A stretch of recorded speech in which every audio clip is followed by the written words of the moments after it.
expression.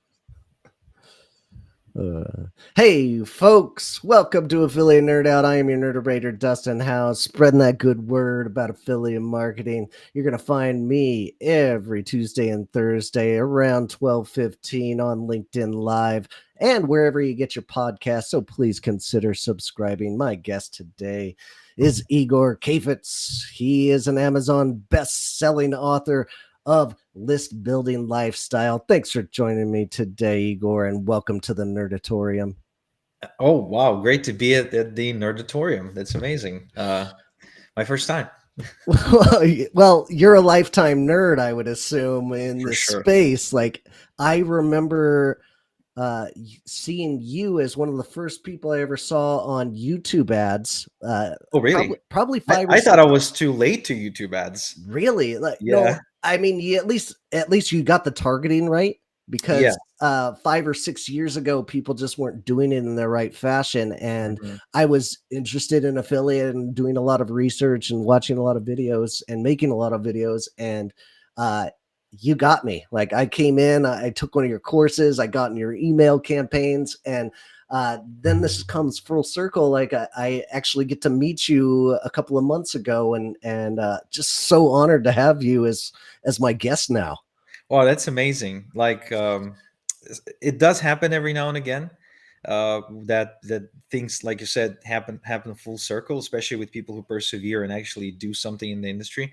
Which is, of course, as you know, most people who buy courses don't really do anything for a million different reasons. So I'm really happy that you got the value, and that we're now here. I mean, it's beautiful. I think it's great.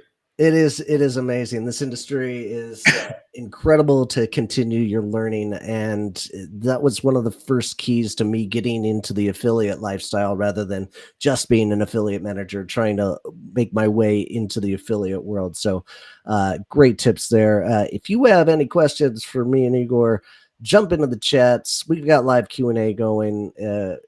But without further ado, Igor, who are you? I'm a loser who made it. A loser that I'm a made it. loser who made it. I'm a Ukrainian-born, Israeli-raised a loser who was not supposed to live this life. I genuinely believe I kind of won the jackpot and got out of jail. I mean, something like I hacked the system in some way and broke out of the matrix, because the life I live today, it wasn't planned, it wasn't meditated. It went, something went wrong along the way, and I ended up here. That's amazing. And your journey in this affiliate world, when did it start? Like, how long ago? It started about 15 years ago. I was young. I was about 18 or 19 years old, and it was shortly after I read Robert Kiyosaki's Rich Dad Poor Dad. Oh, okay. That book kind of got me off the path that I was on. The path that I was on, I was attending the Israeli Air Force Academy, because Israeli Army subsidizes your education. Oh, all right. So it's a really cheap, it's a nice cheap way to get education. What the way you pay for it is you do extra military service. So I was in that academy, and I read Rich Dad Poor Dad, which, funny enough, a friend put in my hands, and this friend was a total loser, like total deadbeat loser, who was basically making fun of me. One day I was like really nervous about an aerodynamics exam that I had coming up, and he's like, "Why are you so nervous?" I was like, "What do you mean? I need to pass the exam to get good grades so I can, get rich someday." And he said, "Well, but that's not how it works." It's like, "What do you mean?" Well, like all the rich people, they're not the ones who have they're not straight A students. I was like, "What do you know about this?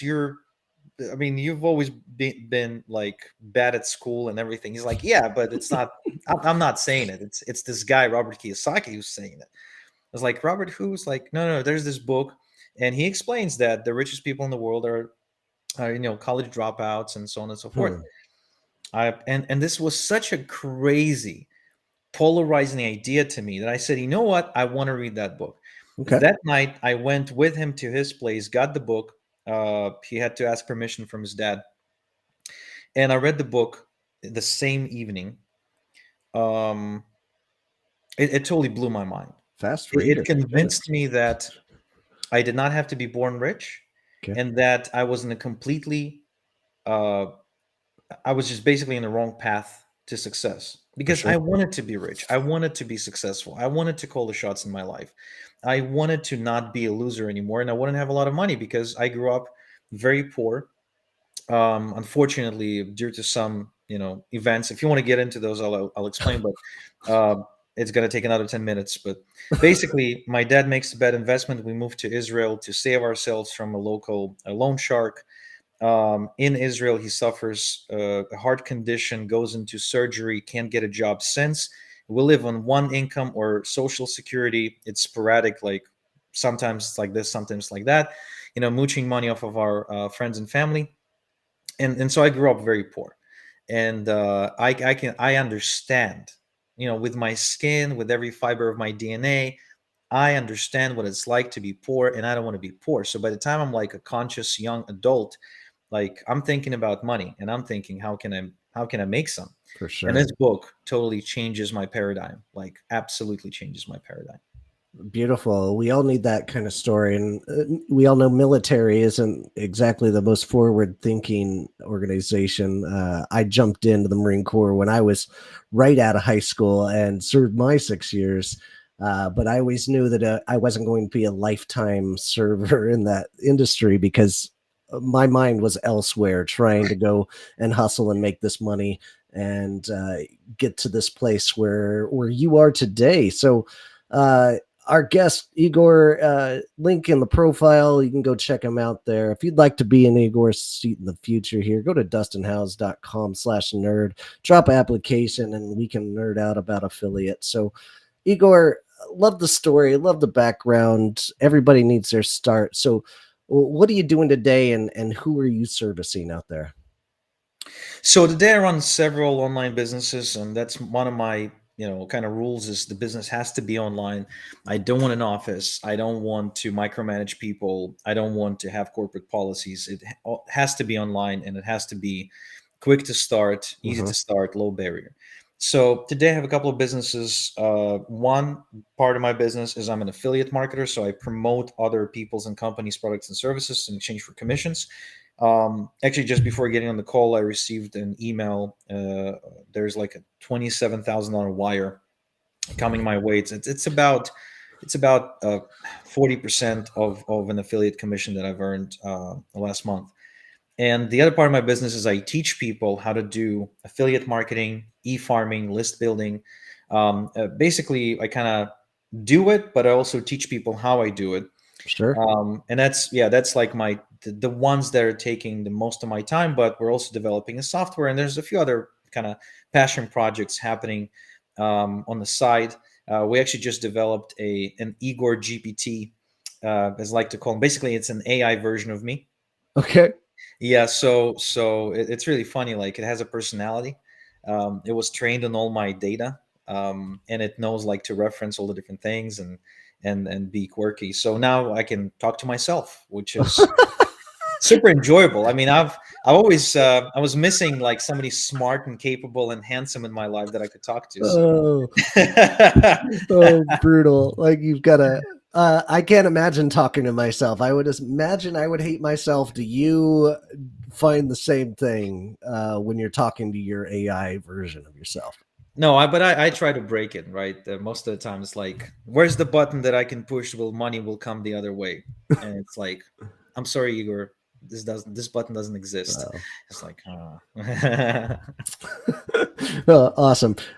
So affiliate marketing, where do you balance all of this? Like I like to call digital hustlers out there that are doing it affiliate. They're their own merchants. They're JV as well, and so much more. Like, how do you balance where you're focusing your time when you're doing all these different things? yeah, absolutely. Um, most like for the most part, my day is pretty set. Like, remember, I was attending the Air Force Academy, Yeah. and my dad is used to be an army officer in the Soviet army. Like I was born just before the wall came down, and my dad actually graduated the Suvorov Military Academy in Moscow, like back in the late '60s. Okay. So I come from a family of like an army guy who later tried to be an entrepreneur and failed miserably. A school teacher, a music teacher. My mom was a music teacher. My mom's parents were a nurse and a teacher, and my dad's parents were a school principal and a chief technical officer at a furniture factory. So I come from a family where discipline is like important, Hmm. and therefore I was raised knowing that, and you know these values were instilled in me. So even when I became an online nomad, my life did not actually resemble one of a nomad. Like a typical affiliate nomad is kind of somebody who's like in a different country every other week, lives in huts or Airbnbs, and right, like they kind of just go to Burning Man and everything. I'm like the complete opposite of that. Very boring life, routine, like house, two kids, wife, two cars in the driveway. The gardener comes in every other week to do my lawn. Sure. But in between, I do get to have like amazing experiences. Obviously, I don't worry about the money.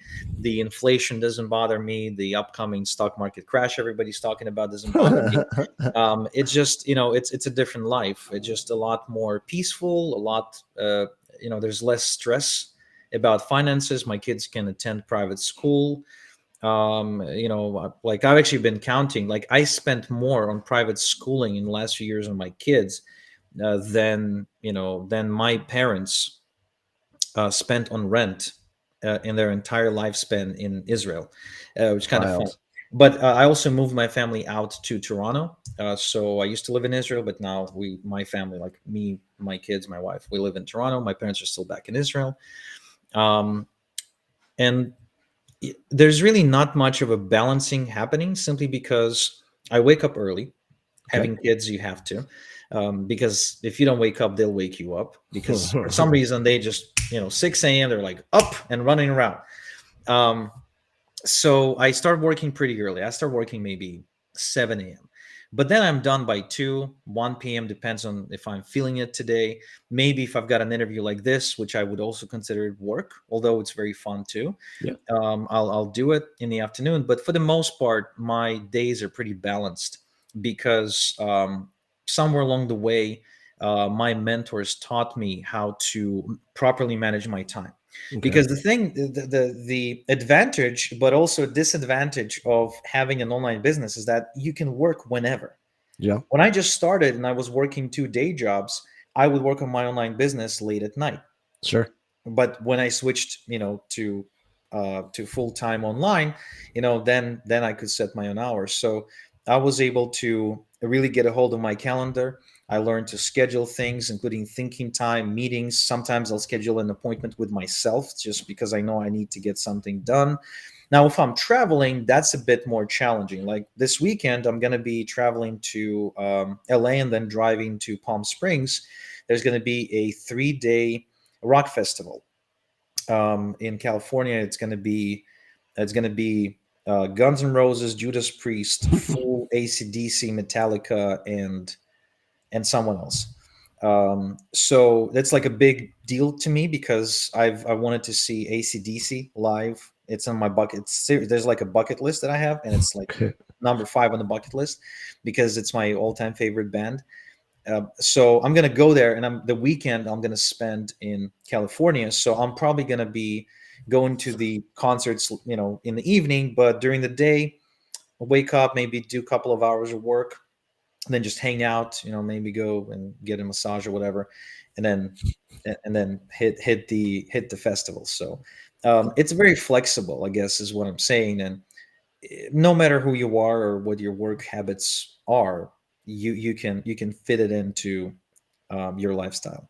Great. And it sounds like you've got that flexible living, and but you're still very driven at what you're doing, and you're getting to focus Mhm. on more of the strategy and having others execute it at this point in your life and where you are. So affiliate was able to get you to that point.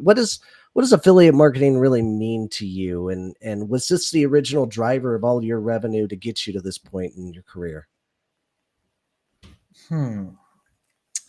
It put me on the map, Okay. basically. When I got into it, I didn't have any sense about business or marketing. I had no skill set selling, and I definitely couldn't create my own products. Not to mention that Yeah. once you create a product, you also have to create the marketing for the product. So I didn't have any of that. So affiliate marketing to me is this springboard that puts anybody on the map because it offers you a product.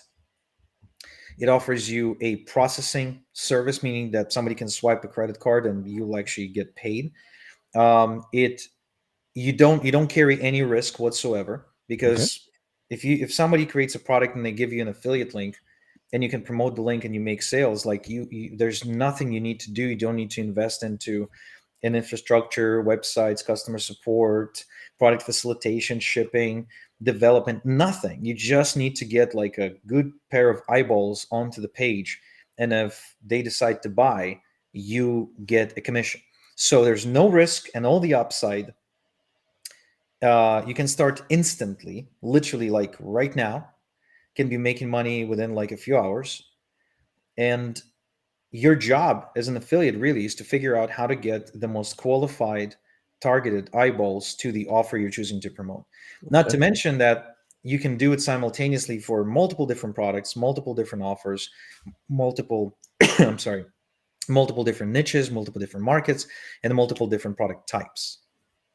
Great. And speaking of making those choices, what goes into making those decisions for you? What's like the first factor? Is it the market need? Is it research and you found a niche that is underserved and you go after it? Like, what's your process here on finding brands to work with? I don't look for underserved niches. I in fact look for the opposite. I look for Ah, like a really saturated, aggressive, competitive market, okay. because then my chances of making money in that market are very, very good.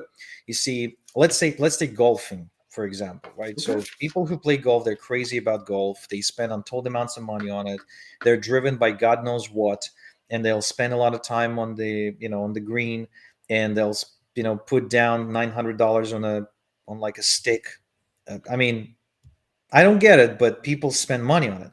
So yeah, there's lots of different products and services in that category, which means all I need to do is just pick the ones that are converting the best, or the ones that are perceived to be the best, or the ones that are unique and stand out, and then just go and put it in front of golfers. And if the market is big, if that niche is big and alive, that means it's going to be much easier for me to find people who qualify as good prospects and potential customers for it.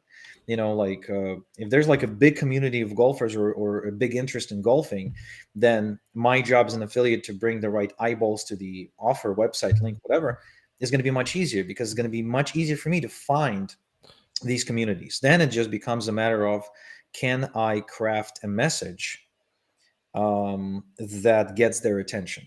Hmm. But first, we need that market to be there, right? And the bigger the market, the more aggressive the market, the better.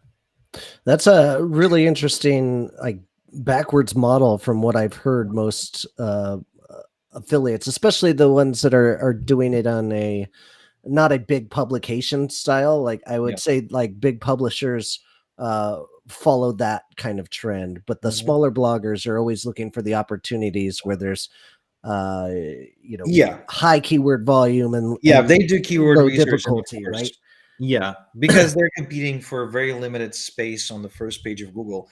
They have to go like that. But I've never been I've never been big into search engine optimization, never was able to make it work. So, search engine optimization is one of many techniques that you could be using as an affiliate marketer to drive eyeballs to pages. And it's just not a technique that I personally use. Okay. Gotcha. Well, I want to come back to that, but switching gears, I want to get into the joint venture world and learn more about that. I don't think my audience really quite understands what joint ventures might be a part of in the world that you're living in. Can you explain what JVs are first? Sure. So JV stands for joint venture, and there's also a term JV partner, which is a joint venture partner.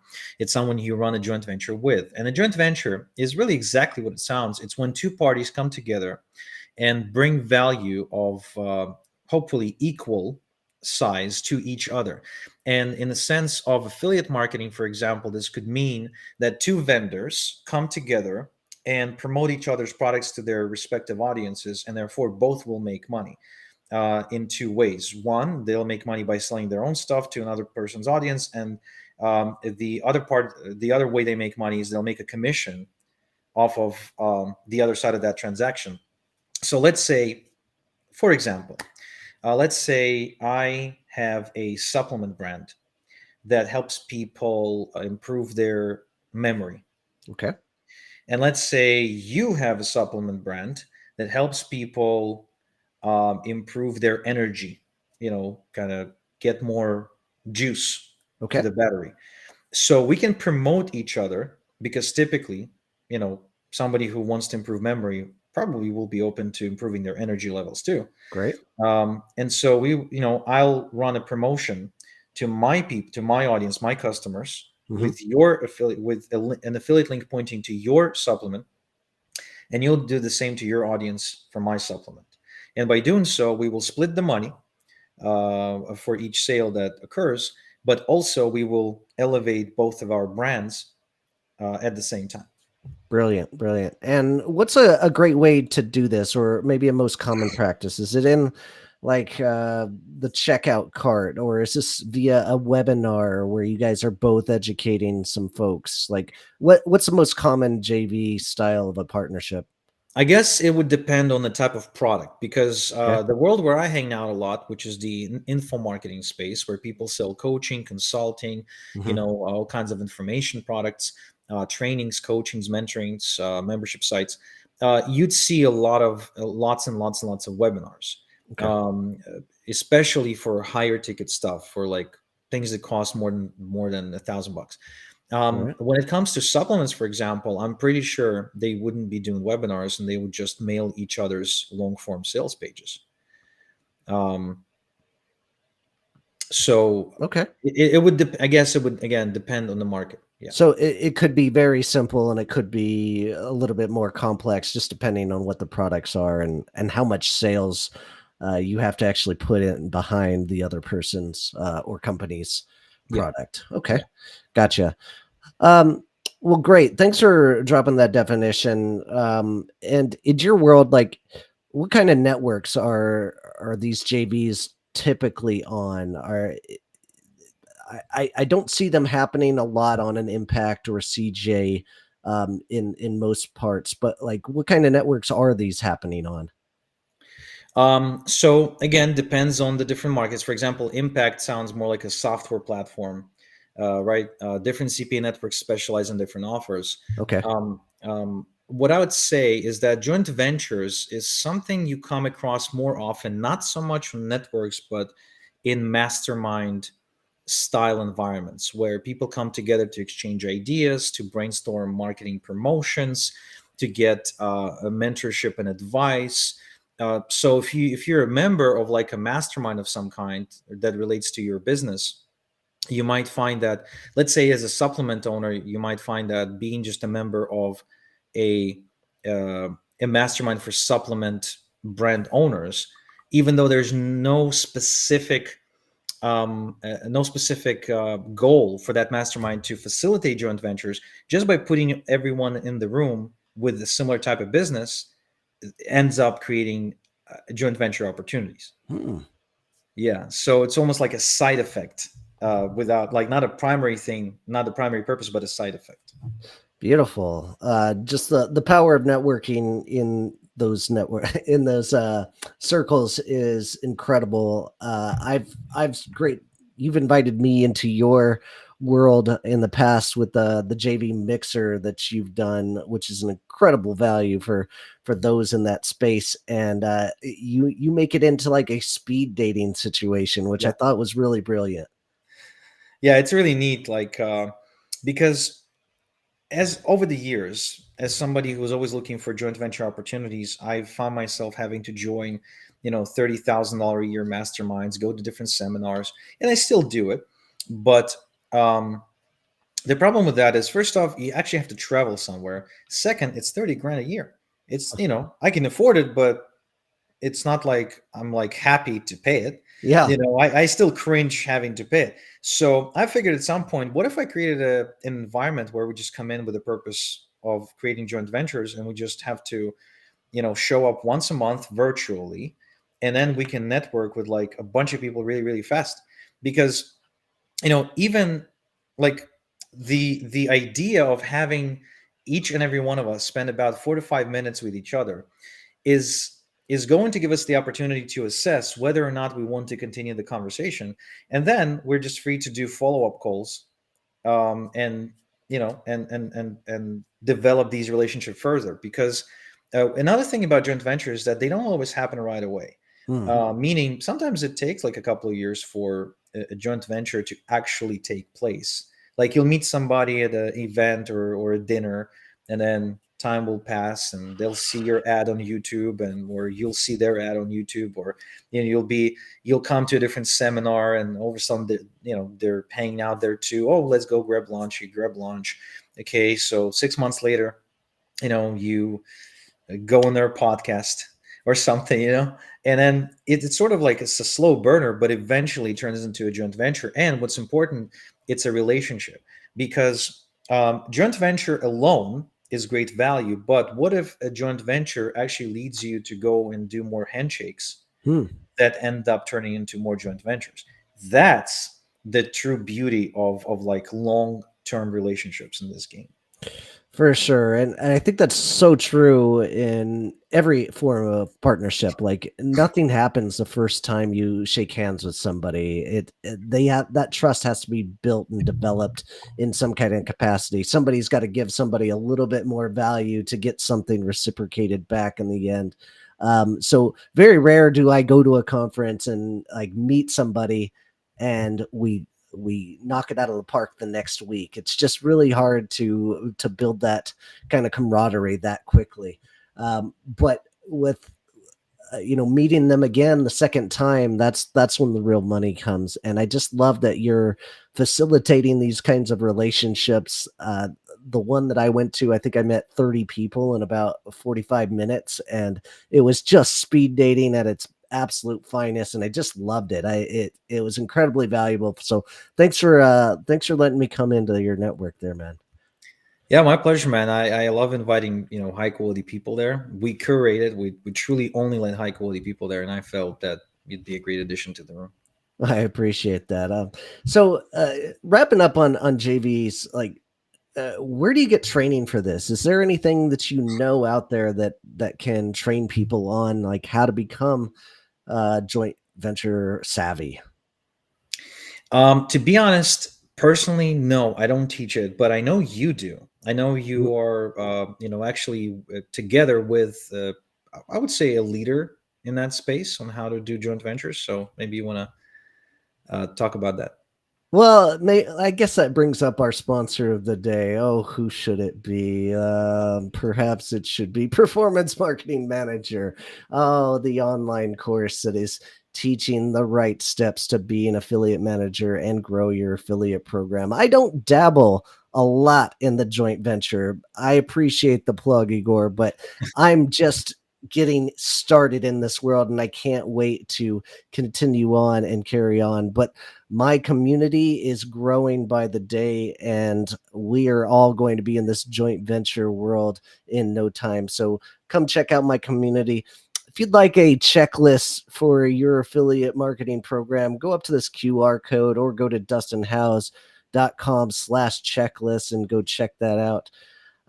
Switching gears a little bit, your main focus has been in the email marketing space for the most part. I think that's where I've read or picked up most of your content. But the affiliate world that I live in is very heavy on publications. Can you tell me about the true market value of email marketing that you see on an everyday basis? Yeah, I'm very biased towards email marketing because almost every dollar I make, I can track back to like an actual email I sent out. Okay. My specialty is building big email lists, and therefore, I do a lot of email marketing. And if you look at the data, like you can go to a website, email-is-not-dead.com, and it's just some guy put it together, and it's just a bunch of references and links and studies and marketing studies and different articles and different tests that were done to show that email marketing consistently outperforms pretty much every other form of marketing, with a few exceptions in different situations. Like, for example, if somebody it desperately needs like a solution against a flaming hemorrhoid, right? They're not going to go and look for an email about it. They're probably going to get on Google and be like, flaming hemorrhoid, really hurts. What should I do now? And so in this case, SEO with a very particular keyword or a paid ad on Google will do better. But not every transaction will be like that. There's lots of transactions that happen that are not of that nature, where people buy for a different reason. People make a buying decision differently. And so if all the different businesses that I've studied, um, who are successful, especially with affiliate marketing, I mean, most rely on having an email database and sending out emails. um, but again, many different ways to skin the cat, and you just pick what works for you. For me, it just makes so much sense to do email marketing because I build an asset, and I can tap into this asset again and again and again and again. And it's my moat. It cannot be taken away from me, unlike my social media accounts that can get shadow banned or blocked or whatever. I mean, if Ah, somebody, if they can ban Trump, why wouldn't they ban me? You know what I mean? So uh, email is just a great, solid foundation that I know I can build on for years and years and years. And that's what I've been doing for the last, 10, 15 years. awesome. And you came up with a concept that I've never even heard of, or like at least you turned me on to it. The email harvesting has been around, but you're calling it something a little bit different. What do you call it? I call it Email e-farming, email farming. e-farming. Okay, tell us about e-farming and what you're doing with it. Yeah, email farming is basically building email databases. I call them email farms. And the reason I call them that is because every email is kind of like a seed that I'm planting that ends up paying me dividends, almost like having a garden full of apple trees, and the apple tree constantly produces apples. I pick them, and there's going to be the next apple the next season, right? So with my email list, that's exactly how I feel. Any one particular email subscriber or customer on my list usually has multiple purchases with me. I can promote a bunch of different products over time. So it's something that, again, like a foundation that I can build on and that grows over time. Mhm. Because I'm lazy, and my definition of lazy isn't necessarily somebody who's afraid to do the work. It's more like I don't want to do work I don't want to do work over and over and over again, meaning that I want to work once but get paid many times. Okay. That, that's my definition of lazy. And so in this case, obviously, lazy is good. And one of the few things that allows you to work once but it gets paid over and over again is having an email list, because it's this resource that continues to pay you again and again and again. I find it hilarious that how self-deprecating you are at this point. Like the fact that you're calling yourself a loser and lazy is just hilarious because I know you're neither of those. I used to say I'm a really bad adult because I was bad with like spending money and I had to change my mind frame. No, I'm not a bad adult, Dustin. Quit calling yourself that. I'm getting away from the self-deprecation for the most part, but I love still going back to that. It's fun to make fun of yourself. Yeah, I mean, I guess I just grew up like that. I grew up in Israel, and you everybody gets made fun of. Everybody. I mean, you should turn on the TV in prime time, like on a Friday night or something. There's so many racist jokes and sexist jokes, and that they really don't care. So the more visible you are, the more you get made fun of. And I figured, you know what? I might as well just do it myself. At least I'm Yeah, in control. give your audience the ammo to make fun of you in the future. Like awesome. All right, Igor, tell us about your book. It's igorsbook.com. Tell us what you're writing about here. Yeah, so the book is called List Building Lifestyle: Confessions of an Email Millionaire. It's already an Amazon bestseller. And the reason I wrote it is because over the years I kept being asked, like, how do you build a list? How do you do affiliate marketing? How do you do this? How do you do... So at some point I said, you know what? Might as well write a book. And so this became a really easy way to answer that question. So if you want to learn more about what I do, how I do it, and how you can potentially do it yourself, then get the book. Again, List Building Lifestyle: Confessions of an Email Millionaire. You can get it at igorsbook.com, or you can get it on Amazon. Now, I recommend you get it on igorsbook.com, because what I'll do is I will also throw in an audible version of the book for free. I'll give you a PDF version so you can read it on your computer. And I will throw in about $3,200 in bonuses for free with the book. All I will ask you to do is chip in on shipping and handling, which is $10 if you're in the US, or $20 if you're outside of the US. And I'll be even losing money on the shipping and handling. And the reason I'm doing that is because if you buy it on Amazon, Amazon, being the greedy SOBs that they are, will not they will not share your email address with me, which means you won't be Sure. able to get on my list, you won't be able to become a part of my universe. Now, I really want you to get on my list, so that's why I'm ethically bribing you. So go get this at igorsbook.com. I'll promise to make it worth your while. And I've been told the book's pretty good too. So Oh, but fantastic. you be the judge of that. Ethical bribing is my new favorite catchphrase. That is brilliant. I'm going to steal that and use it moving forward. I love it. All right, Igor, that's great. Now it is time to defend your posts. This is one of my favorite segments today, and uh, this is an actual email from you. That I got because I'm in your network. It said, "Hey, I'm dropping a quick note to let you know that you might have met the following character at one of my mixers. You gave him his name and his email address, and you say, I've had a bad experience with him and I highly recommend avoiding working with him. Just FYI, Igor." I just love the transparency of this message. This is super harsh and it makes me never want to get on your bad side, but I just absolutely love the strategy behind this to like not mess with Igor here. Look, I really only done it to protect my own reputation, Okay. uh, because having built the JV network the size that I have, a lot of people come to me and they connect with me, but they also connect with my network. As you've seen, I'm pretty generous with my network, which means if you know me, you can pretty much get access to anyone in my Rolodex, and I don't like protect it. I don't hold back on it. I don't charge anything for it. I'm happy to share, because I believe that the more we share, the more relationships we build, everybody ends up being more successful, more connected, makes more money. Now, just so it happens that this particular person, doesn't happen often, but it does happen sometimes, he attended two of my events, and he made it seem like he's a JV manager for a guy I know who's like a fairly big dude. He's like really top on ClickBank all the time and everything. And then he offered me to kind of broker some deals on the side for me. Okay.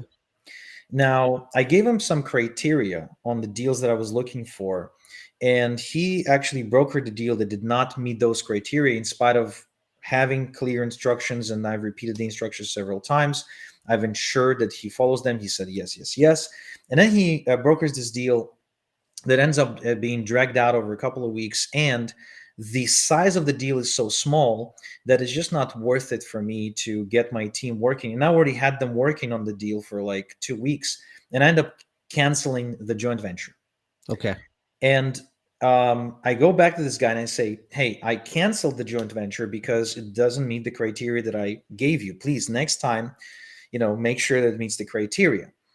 To which the response by this fellow was to take my screenshot, the screenshot what I sent to him in private, and then go and post it in a group chat with the joint venture partner that he arranged for me, and basically make me look like I am, well, dissing, or Ooh. disrespecting the other JV partner, which I guess I was, but again, it was private conversation. So Yeah. he just takes it, makes it public.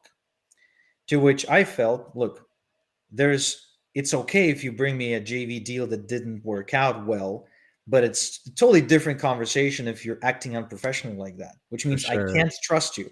So I told this guy, I don't want to work with you anymore. This is highly unprofessional.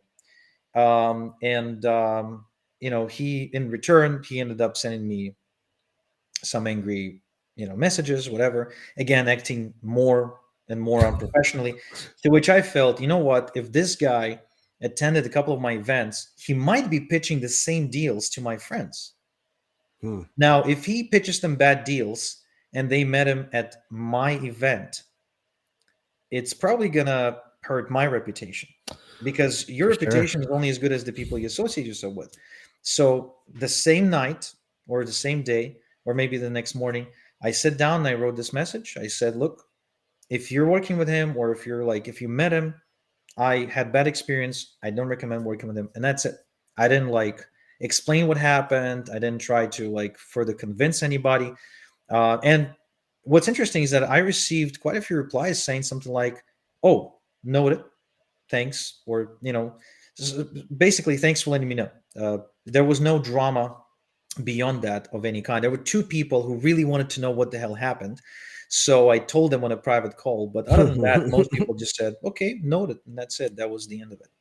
Yeah, that's all I needed. Like, I know if it was going to get to that point where you're going to email your entire audience, like, something went down. So, Yeah. uh, I I can completely understand your side of the point of like it's got to escalate really far. But this brings up a new segment of something I wanted to do is a lesson of the day, and I think the lesson here is who you don't work with is just as important about as who you do work with at the end of the day. So picking and choosing the right partnerships that you're throwing out throughout the day, very valuable to your brand and the people that associate with you. Yeah. I actually have a story about that. I have two stories about that, but I'll tell you one. Okay. And that's a story by a friend of mine. I'm not going to name any names, but it's, they basically met up with this guy who had a reputation for being able to deliver big amounts of traffic and do big stuff. And so they immediately form a partnership and they decide to do a physical seminar together. And they do, I think, $100,000 in sales for the seminar, maybe $300,000 more at the seminar itself. Okay. Now, the JV partner, though, ends up being very unstable in terms of how they behave. And it gets to a point where he wants to take all the money, and he ends up physically threatening my friend and his JV manager in an elevator. And that whole thing reverberated throughout the industry for at least the next 3 to 5 years. Yikes. Now, when the time came, and I launched my e-farming program, and I decided to take it to JV partners, I got introduced to that guy, Hmm. the unstable guy. Now, I didn't know at the time he was unstable, but I started chatting with him, and I was like, "Oh no, I know you, and I heard you can do big things." And he drives his signature thing is that he drives a really expensive car. Again, I'm not going to say which, because if I say it, people will know. But a really expensive car. So it's like, oh yeah, I know you're big, and I would love to work with you. So I'm thinking dollars, right? Yeah. In my eyeballs, there's dollars, because I know if he's gonna promote, he's gonna make a killing. And then I'm a part of another group where we sometimes sit down to discuss JV deals and things like that. And I bring up the guy's name. And one of the members of that group is one of the two guys who got physically threatened by this dude. Ooh. So he gets on a private chat with me, and he, just tells me the whole story of what happened, how they made a lot of money together, and then it got really, really ugly. So, it took me 2 weeks to make a decision, but I ended up calling off the joint venture with that guy, because I figured it's not so much about the amount of money that was made. It's more like people tend to behave in patterns. Hmm. And if somebody is a reliable person, they'll be reliable all the time. They'll have a pattern of being reliable. They'll have a pattern of being a good joint venture partner. If somebody is unstable, it's like a pattern. Hmm. So I'm gonna I'm inviting trouble for myself. So I ended up not doing the joint venture. And what's really interesting is this guy ended up losing lots of joint ventures over the following 6 to 12 months or so, and even a few partnerships because he kind of like took a step back almost. I guess the reputation caught up with him because I know at least two other people who had like joint projects with him that ended up breaking off. Yeah, that's a wild story, man, and just highlights your risk reward with the partnerships that you're working with, and tuning that in, trusting your gut. All assets, like a great business owner, is going to have to go through, and those learning process. Um, awesome. Really appreciate you being here, Igor. Thanks for chiming in, and uh, Kristen Evans, big time Evans coming in. Shitty partners can burn bridges for you. Absolutely. Thank you, Kristen. And for, well, as we wrap up here, I just want to let everybody know next week our guests are going to be Blake Cantrell and John Labruto. So join us around 12:15 on LinkedIn Live here. If you want my affiliate program checklist, go to this QR code or go to dustinhouse.com/checklist. And lastly, Igor, how do we connect with you? Yeah, you can obviously can go grab my book at igorsbook.com. On social, I'm not very active. I tend to stay away from social because it does kind of suck me in. And it takes a lot of time. I end up just chatting with people and scrolling through a bunch of stuff rather than doing any real productive work. So you can hit me up on LinkedIn. I check it maybe once a week. You can also follow me on Facebook, where I never post. I also post, like, my team will post content on YouTube. So if you want to stay up to date with what I got going on. And I guess the one place where I do put a lot of effort is my podcast, which All is, right. again, a bit of a one-way communication, but the podcast is actually titled the same way as the book, Okay. List Building Lifestyle. And this is where I host lots of really cool people, share my insights and wisdom, and kind of communicate. But for the most part, you won't find me on social, just because at one, I think when was that? I think maybe 5 or 6 years ago, was just before I moved to Canada. I read this book, which I highly recommend everybody reads. It's called Deep Work. Deep work. Deep Okay. Work by Okay. Cal Newport.